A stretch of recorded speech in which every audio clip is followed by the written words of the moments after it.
Gusto po nating maranasan ng promotion, kung gusto po natin maranasan ng protection ni Lord, you must stay on God's side. Manatili ka sa panig ng Diyos. Amen? Ang salita ng Diyos ay matatagpuan po natin sa Marcos chapter 9, verses 38 to 40. Nais ko na ngayon ko pong lahat na tumayo para ating pong basahin ang salita ng Diyos. Ang mga ito. Mula po sa Marcos chapter 9, verses 38 to 40. Sinabi sa kanya ni Juan, Guro, Hindi ka kapamilya ng isang tao, papalayan ng mga Simon, sumunod ng iyong pangalan. Pinagbawalan namin siya, kaya hindi natin siya kasamahan. Ngunit sinabi ni Jesus, huwag mo rin siya iwanan sapagkat ang gumagawa ng maniwala sa pamamagitan ng pangalan ko, ay hindi agad magsasalita ng samahalan sa akin. Sapagkat ang sino mang hindi laban sa akin ay ipapalik sa akin. Amen. Tayo ay manalangin. Udakilan Diyos, pinupuri ka namin, Lord God. Ninatakila sapagkat ikaw ang Diyos na makapangyarihan sa lahat. Kaya kami, Panginoon, nandito, Lord God, sa umagang Panginoon, upang pag-aralan ng iyong salita, Lord God. Naway, Panginoon, na yung mga salita na aming pag-aaralan sa umagang ito, Lord God, ay maging pagpapala po sa amin, Lord God. Ito po yung maging aral sa amin, Panginoon, na kami po yung maging manatili sa iyo, Lord God. Kaya, Panginoon, ang bawat isa, Lord God, na ay buksan mo kanilang puso, Panginoon, upang maunawaan ang mga salita na iyong pahayag sa umagang ito, Lord God. Panginoon, ako po'y wala po akong may harap sa iyo, Lord God. Wala po akong kakayanan, Panginoon, na ibahagi ang salita, Lord God. Subalit ikaw po, Panginoon, ang magsalita para sa akin, Lord God. Kaya tago mo lang ako, Panginoon, sa iyo, para, Lord God. Ikaw lamang makita, Lord God, at ikaw lang mahayag sa umagang ito, Diyos. Sa iyo po naman binabalik ang lahat ng papuri, pasalamat, pagkakila. In Jesus' name we pray. Amen. Amen. Bago po lahat, tatanungin ko po kayo, mga kapatid, kanino ba kayo kapanig? Amen. Tanungin mo nga yung mga katabi nyo, kanino ba kayo panig? Wala akong bato. May katabi kayo? Sana all. Amen. Kanino ka? Amen. Sana all ka katabi. Kanino ka kakampi? Amen. Noong panahon po ng ating Panginoon Jesus, marami na pong different group of people na ang mga taong merong mga sinalihan na kanya-kanyang grupo. At pong grupo nito ay mayroon pong may mga grupo sa sinasalihan na grupo. Sila po yung grupo ng mga Romano, sila po ng grupo ng mga Hudyo, at meron din mga grupo ng ating Panginoong Hesus. Ito po yung mga disciples, ano.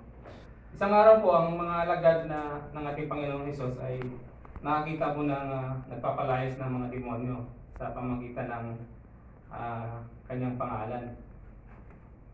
So, yung pong mga alagad ni Jesus ay nagalit kasi akala po ng mga disciples ni Jesus ay sila lang po ang authorized na magpalayas ng demonyo.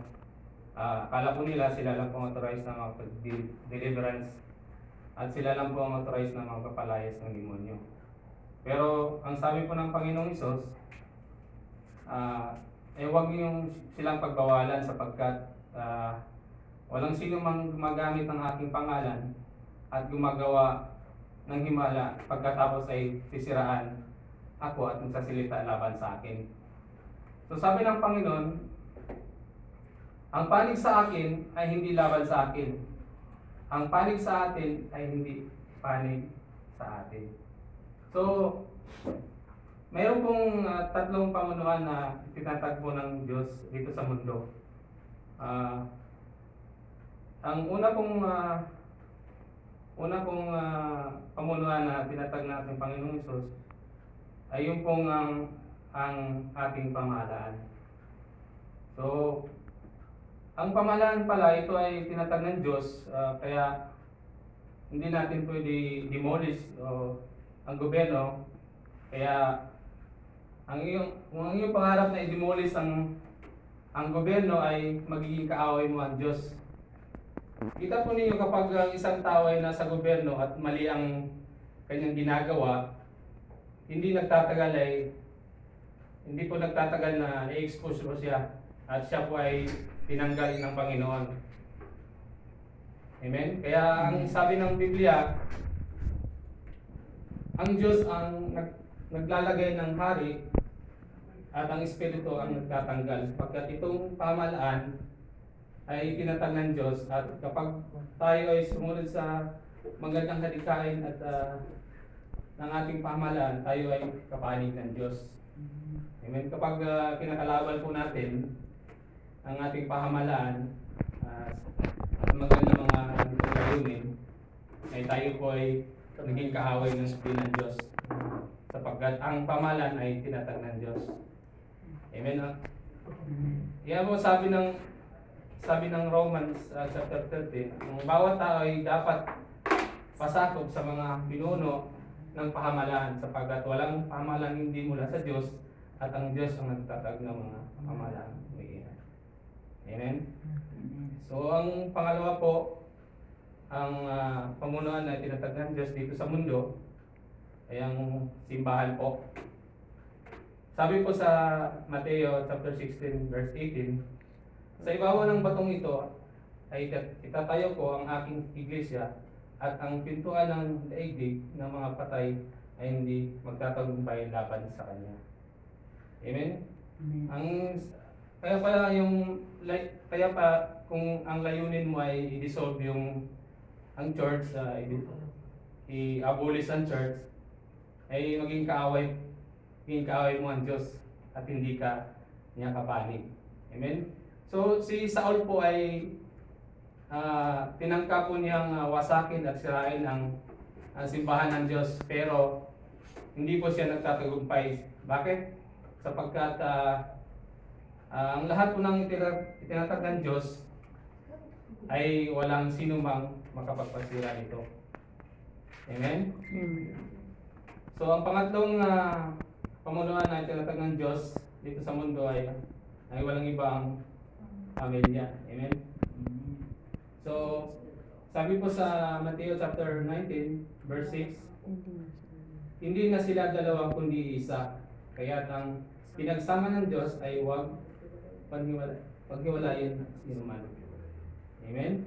So, ibig sabihin po mga kapatid, ang pamilya, kapag ito ay ating sinisiraan at tayo ay maging kaaway ng Diyos sapagkat ang Diyos ay pro-family. Amen? At pro-church at pro-government. Kaya kapag ikaw ay kinakalaban mo ang government, kinakalaban mo ang church, at dinidissolve mo ang pamilya mo o sinisira mo yung pamilya mo, hindi ka kapanig ng Diyos. Ikaw ay kanyang kaaway. Amen? Kapag ikaw o tayong lahat na mga kapatid ay naging kapanig ng Diyos, tayo po ay maka-experience ng pagpapala. Amen? Kapag ikaw ay nasa panig ng Diyos, ay marami kang benepisyo sa buhay na matatanggap, maranasan kapag kapanig mo ang Diyos. Sino po ba ang maging kapanig ng Diyos? Amen? Kung kapag kapanig mo ang Diyos, the Lord will protect you. Kapag kapanig mo ang Diyos, the Lord will provide your needs. Kapag kapanig mo ang Diyos, iingatan ka ng Panginoon. Kapag kapanig mo ang Diyos, sasamahan ka ng Panginoon sa lahat ng iyong halikain, sa lahat ng iyong layunin. Amen? Kaya ikaw kanyang tutulungan at sasamahan kapag kapanig mo ang Diyos. God will fulfill your dreams. Bibigyan ka niya ng karunungan at ikaw ay kanyang bibigyan ng gabay kung ikaw ay kapanig ng Diyos. Amen? So, kung ating pong babasahin sa Jeremiah chapter 17 verse 5, sinasabi ni Yahweh, susumpain ko ang sino mang tumatalikod sa akin at nagtitiwala sa kanyang kapwa-tao sa lakas ng taong may hangganan ang buhay. Amen? Alam po niyo mga kapatid, ang mananatili sa paling ng Diyos is a matter of decision. Kapag ikaw sa oras na ito ay nagdi-desire ka na maging kabilang sa paling ng Diyos, mapalad at mapalad tayo because you made a right decision. Amen? So, sa Biblia po, mayroon pong maraming sinasabi ng mga palatandaan or signs na isang tao ay kapanig ng Diyos. Sa umaga pong ito, ibabahagi ko po sa inyo ang 8 palatandaan na ikaw o tayo ay kapanig ng Diyos. Amen? So, ang matatagpuan po natin yung salita niya sa Matthew chapter 5, verses 3 to 10. Titingnan natin sa ating sarili kung nasa panig ba tayo ng Diyos o nasa panig ba tayo ng kaaway. At ito ay titingnan natin sa Matthew chapter 5, verse 3 to 10. At kung gusto mo na makita at malaman na ikaw ay kapanig ng Diyos, basahin po natin ang Matthew chapter 5, verse 3. At isasahin po natin. Amen? Amen. So, ang unang palatandaan po na ang isang tao kung siya ay kapanig ng Diyos ay walang iba kung sa buhay kundi ang Diyos. Amen? So, una po ay sa Matthew chapter 3. Sabi po dito, mapalad ang mga taong walang inasahan ko ng Diyos sapagkat mabilang sila sa kaharian ng Diyos. Amen? So anong ibig sabihin po niyan, mga kapatid? Kung gusto mong makita at malaman kung ikaw kapanig ng Diyos, so ang isang tao kung siya ay kapanig ng Diyos ay walang inaasahan sa buhay kundi ang Diyos lamang. Ang mga taong walang ibang inasahan kundi ang Diyos, yun dun po ay yung panig ng Diyos sa kanila. Sila po'y tutulungan ng Diyos. Amen? Kung umaasa lamang tayo sa Diyos, sa kapangyarihan ng Diyos, mapalad ka sapagkat manatili kang panig ang Diyos sa iyo. Amen? Yes, tayong lahat po ay nagtatrabaho at yun ang mga magiging pipeline ni Lord na para padaluin ang mga pag-blessings sa pinangako ng Diyos. Kung ikaw ay nagtitiwala at umaasa sa Diyos, magsara man ang mga kumpanya ng iyong pinapasukan, I am telling you na mayroon pa rin magbubukas ng panibagong opportunity sa iyo. Amen? Kung ang taong umaasa sa Diyos ay hindi natatakot sa krisis. Dahil kahit may krisis, sila ay kayang pagpalain ng Diyos. Hindi natatakot ang mga taong umaasa sa Diyos.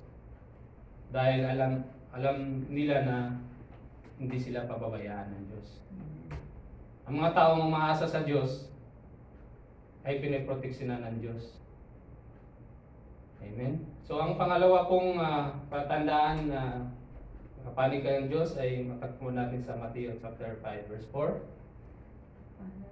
Sabi na mapalad ang mga nagdadalamhati sapagkat aalawin sila ng Diyos. Amen? So, ano bang klase ng pagdadalamhati ang sinasabi ng Biblia na pinagpalang lubos kapag ikaw ay nagdadamhati at ikaw daw ay aalawin ng Diyos? Ibig sabihin kapanig mo ang Diyos kapag ikaw ay nagdadalamhati. So ang pagdadalamhati ay tinutukoy dito ang mga kapatid ang yung saan kapag nagawa kang mga mali o kasalanan, ikaw ay nagdadalamhati. Ibig sabihin, ikaw ay nagre-repent o nagsasorry ka sa Panginoon at hindi ka masaya kung ikaw ay kung ikaw ay nagkakamali. Hindi ka masaya kapag hindi ka nakagawa ng mabuti. Hindi ka masaya kapag hindi ka nakakadalo ng gawain. Amen? Alam niyo po mga kapatid, ang mga taong nagdadalamhati para sa kabutihan at paggawa ng mabuti, sila ay nanghihinayang kapag hindi sila nakagawa ng mabuti. Amen? Marami pong mga tao na nagdadamhati dahil sa mga pagsubok sa kanilang pinagdaanan sa buhay. Sila po ay kino-comfort ng Panginoon. Amen? Amen. So ang pangatlong matandaan po ay sabi po ng verse 5, mapalad ang mga mapagkumbaba sapagkat mamahalin niya ang itig. So, ang mga tao po pala na nagpapakumbaba ay palatandaan na siya ay nasa palig ng Diyos. Ang pagpapakumbaba, sinasabi dito mga kapatid, ay based on God's idea. At yun ang ikaw ay inaamin mo sa iyong sarili na ikaw ay walang magawa kundi tutulungan ka ng Diyos. Kapag sinabi mong nagpapakumbaba, yun ang inaamin mo na hindi mo kaya iligtas ang iyong sarili, kundi tutulungan ka ng Diyos. Kapag sinabi mong nagpapakumbaba, mga kapatid, ay tinatanggap mo yung correction ng mga taong nagko-correct sa iyo. Kung ikaw ay nagkakamali, willing ka na tanggapin mo yung mga advice sa iyo. At hindi mo pinitsapwera lang yung mga nagko-correct sa iyo. Amen? So, naranasan niyo ba na bang mag-share ng Word of God sa inyong mga kamag-anak at mga pamilya? At tapos sinasabihan na kayong papunta ka pa lang, pabalik na, pabalik na. Yun ang mga term na pag nag-share ka sa mga mas matanda sa'yo, yun ang sasabihin sa'yo. So, yan po ang halimbawa ng magmamataas, ano? Ang pagmamataas ay, mga kapatid, ay kalaban ng Diyos. Ano po ang sabi ng 1 Peter po, chapter 5, verse 5? Magpakumbaba kayong lahat sapagkat nasusulat, sinasaway ng Diyos, mataas, ngunit pinagduluguran niyang may mababang kalooban. Amen? Yan po ang sabi ng Biblia, no? If you want to experience God's promises in the Bible, the secret is you must be humble. If you want to receive God's promises in the Bible, number one requirements po, you must be humble. Kung ikaw ay humble, kapanig mo ang Diyos. Amen? So ang pang-apat po ay matagpuan sa verse 6. Mapalad ang mga may matinding hangaring sumusunod sa kalooban ng Diyos sapagkat sila ay bibigyan ng kasiyahan ng Diyos. Amen. Ano yung desire? Matinding desire ng iyong puso. So, ikaw ba ay nauuhaw sa mga salita ng Diyos? Kung ikaw ay kapanig ng Diyos, dapat ikaw ay masaya. Ikaw ay excited at ikaw ay punong-puno ng hungerness kapag pinag-usapan ang salita ng Diyos. Kapag ipinipreach ang Word of God. Sabi po ng Biblia, mapalad ang mga nagugutom at nauuhaw sa katwiran salita ng Diyos sapagkat sila'y pupusugin. Amen? Kayo po ba'y nauuhaw at nagugutom sa salita ng Diyos? Amen. Sa gayon, kapanig mo niyo ang Diyos sasama sa iyo ang Panginoon. Amen? You will satisfy kapag ikaw ay nauuhaw sa salita ng Diyos. Pero kung ikaw ay walang gana at ayaw mo ng salita ng Diyos, gusto mo ng makamundong bagay. At tandaan mo, wala ka sa panig ng Diyos. Ikaw ay nasa panig ng kaaway. Dahil sabi ng Biblia, ang mula sa Diyos ay nakikinig ng salita ng Diyos. Amen? Pero ang mga hindi kapanig ng Diyos, ayaw sa Word of God. Kapag ayaw sa Word of God, ay hindi kakapanig ng Diyos. Pero mga taong kapanig ng Diyos ay gustong-gusto nila na makinig ng salita ng Diyos. Amen? Amen. Kulang ang kanyang oras, kulang ang kanyang araw, kulang ang kanyang linggo, buwan, taon, kapag hindi siya nakikinig ng mensahe patungkol sa Diyos. Kapag po tayo ay nagbabasa at nag-aaral ng salita ng Diyos, ang layunin natin mga kapatid ay para malaman natin kung ano yung mga bagay na dapat susundin at i-apply sa ating buhay. Amen? So ang pang-5 po ay tagpuan sa verse 6. Mapalad ang mga mahabagin sapagkat kahabagan sila ng Diyos. So kung ikaw ay taong mahabagin, yan ang palatandaan na ikaw ay kapanig ng Diyos. Kung wala kang habag, yan ang palatandaan na hindi ka kapanig ng Diyos. Dahil ang Diyos po natin ay mahabagin. Amen? Kapag sinabing mahabagin, ang Diyos siya'y naawa. Ang Diyos ay nagpaparusa. Pero siya ay maawain. Amen? Kapag ang isang tao ay humble at nagsisisi, madali ang mahabag ang Diyos.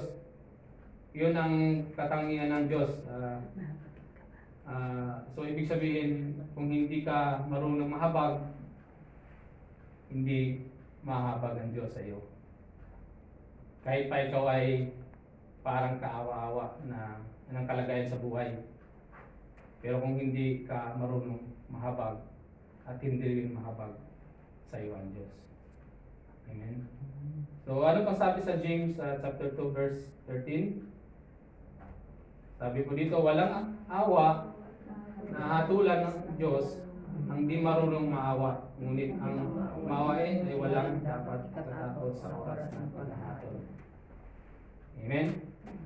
Kaya mapalad ang mga habagin, mga kapatid, sapagkat habagan sila ng Diyos. Amen?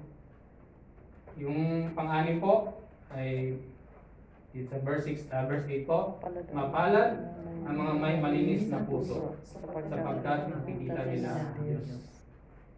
Amen? Anong ibig sabihin nito? Pinagpala daw ang mga may malinis na puso. Dapat natin na malaman, mga kapatid, na hindi tinitingnan ng Diyos kung magkano ang laman ng pera ng iyong wallet. Amen?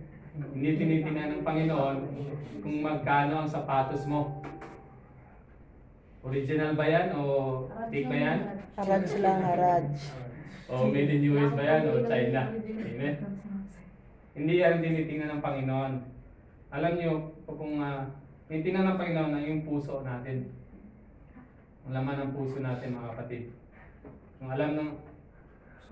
alam ng ating puso na may galit, ang laman ng puso natin may galit, puot, inggit, pagmamalaki, at nanglalamang ng kapwa, ibig sabihin niya, mga kapatid, marumi ang iyong puso. Amen? Anong dapat natin gawin, mga kapatid? Kailangan palinis natin sa Diyos ng ating mga puso. Amen? Ano pa ang sabi ng Biblia sa Awit chapter 51 verse 10? Isang pusong tapat sa aking likhain. Bigyan mo, O Diyos, ng kabundahan. Amen? Yan po ang dapat ng ating panalangin, mga kapatid. Amen po ba? Para makita mo si Lord, kinakailangan linisin mo ang puso mo. Mag-repent ka. Aminin mo ang mga kasalanan mo, mga pagkukulang mo. Amen? Si Lord ay naawa, kaya patawarin tayo sa ating mga kasalanan. Si Lord ay kapag kapanig mo ay may mga malinis na puso. Gusto niyo bang malaman kung mayroon kayong malinis na puso? Mga kapatid, tingnan po natin ang salita ng Diyos sa Lucas chapter 6 verse 45. Ang mabuting tao ay naglalabas ng mabuti mula sa kanyang puso, sagana ng kabutihan. Amen? Samantala ang mga masamang tao ay naglalabas ng masamang mula sa kanyang pusong hilip ng kasamaan. Sapagkat kung ano ang umapaw sa puso ay siyang sinasabi ng tao. Amen? So ang pang-pito po, sa chapter 9, mapalad ang mga gumagawa ng paraan para sa kapayapaan sapagkat sila'y turing na mga anak ng Diyos. Tayo po ba'y gumagawa ng paraan upang ang mga tao ay pagkasunduin, pagkaayusin at pagkakaisahin? Amen. Ayaw talaga. Kapag troublemaker ka, ikaw ay hindi kapanig ng Diyos. Dapat peacemaker tayo mga kapatid. Amen.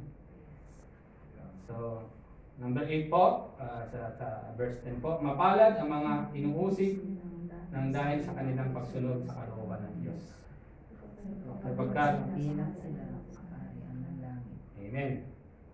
So, mga kapatid, nasubukan niyo ba ang inuusig?